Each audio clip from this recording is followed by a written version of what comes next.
ಎಲ್ರಿಗೂ ನಮಸ್ಕಾರ. ನಾನು ನಿಮ್ಮ ಮಿಥುನ. ಸೊ ಇವತ್ತೊಂದೊಳ್ಳೆ ಸಿಂಪಲ್ ರೆಸಿಪಿ ಬಂದ್ಬಿಟ್ಟು ಟೊಮ್ಯಾಟೊ ಚಟ್ನಿ.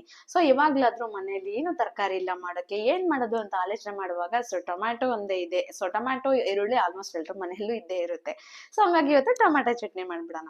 ಸೊ 4 ಟೊಮ್ಯಾಟೊ ತಗೊಂಡಿದ್ದೀನಿ. ಅದನ್ನ ನೀಟಾಗಿ ವಾಶ್ ಮಾಡ್ಕೊಂಡು ಕಟ್ ಮಾಡ್ಕೊಳ್ಳಿ.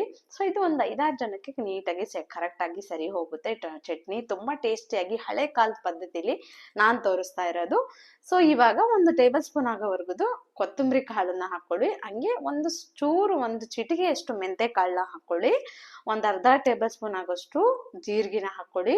ಅದಾದ್ಮೇಲೆ ಒಂದ್ ಅರ್ಧ ಟೇಬಲ್ ಸ್ಪೂನ್ ಆಗೋಷ್ಟು ಸಾಸಿವೆನ ಹಾಕೊಳ್ಳಿ. ಸೊ ಸಾಸಿವೆ ಹಾಕಿದ್ಮೇಲೆ ನೀವು ಲಾಸ್ಟ್ ಅಲ್ಲಿ ಒಣಮೆಣಸಿನ್ಕಾಯಿನ ಹಾಕೊಳ್ಳಿ. ಖಾರಕ್ಕೆ ಎಷ್ಟು ಬೇಕೋ ಅಷ್ಟು. ಸೊ ನಾನಿಲ್ಲಿ ಬ್ಯಾಡಗಿ ಮೆಣಸಿನ್ಕಾಯಿನ ತಗೊಂತಾ ಇದ್ದೀನಿ, ಸಾರಿ ಗುಂಟೂರು ಮೆಣಸಿನ್ಕಾಯಿನ ತಗೊಂತಾ ಇದ್ದೀನಿ. ಬ್ಯಾಡಗಿ ಮೆಣಸಿನ್ಕಾಯಿ ಆದ್ರೆ ಖಾರ ಕಡಿಮೆ ಇರುತ್ತೆ. ಸೊ ಖಾರಕ್ಕೆ ಎಷ್ಟು ಬೇಕೋ ಅಷ್ಟು ಮೆಣಸಿನ್ಕಾಯಿ ಹಾಕೊಂಡು ಇದೆಲ್ಲದನ್ನ ಸಿಮ್ಮಲ್ಲಿ ಇಟ್ಕೊಂಡು ಫ್ರೈ ಮಾಡ್ಕೊಳ್ಳಿ. ನೀವು ವಿಡಿಯೋ ಫ್ಲೇಮಲ್ಲಿ ಇಟ್ರೆ ಒತ್ತೋಗ್ಬಿಡುತ್ತೆ. ಒಂಚೂರು ಚಟಪಟ ಅಂತ ಸೌಂಡ್ ಬಂದ ತಕ್ಷಣ ಆಫ್ ಮಾಡ್ಬಿಡಿ. ಸೊ ಸಾಸಿವೆ ಜೀರಿಗೆ ಎಲ್ಲ ಸ್ವಲ್ಪ ಒತ್ತೋಗಿರೋ ಸ್ಮೆಲ್ ಚೆನ್ನಾಗಿರಲ್ಲ ಚಟ್ನಿಗೆ.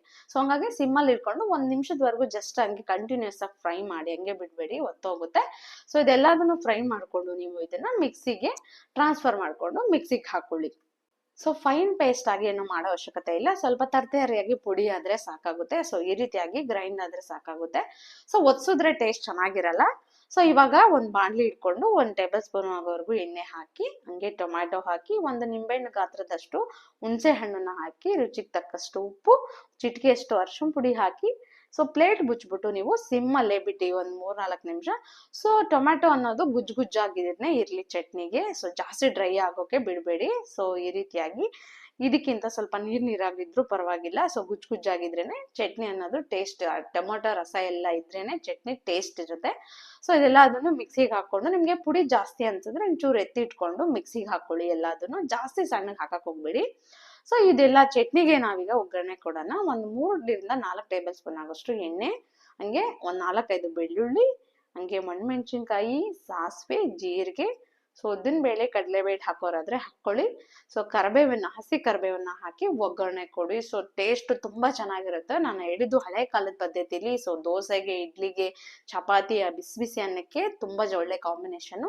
ಸೊ ನೋಡಿದ್ರಲ್ಲ ಫ್ರೆಂಡ್ಸ್, ಈ ರೀತಿ ನಿಮ್ಮ ಮನೇಲೂ ಟ್ರೈ ಮಾಡಿ. ಯಾವ ರೀತಿ ಬಂತು ಅಂತ ಖಂಡಿತವಾಗ್ಲೂ ಕಮೆಂಟ್ ಮಾಡಿ. ಸೊ ದಯವಿಟ್ಟು ಎಲ್ಲರಿಗೂ ಒಂದು ರಿಕ್ವೆಸ್ಟ್, ಒಂದು ಸಬ್ಸ್ಕ್ರೈಬ್ ಮಾಡ್ಕೊಳ್ಳಿ ಫ್ರೆಂಡ್ಸ್. ಸೊ ಹಂಗೆ ಒಂದು ಶೇರ್ ಮಾಡಿ, ಕಮೆಂಟ್ ಮಾಡಿ. ಎಲ್ಲರೂ ನೋಡಿ ಅವರು ಮಾಡಿ ಎಂಜಾಯ್ ಮಾಡ್ತೀನಿ.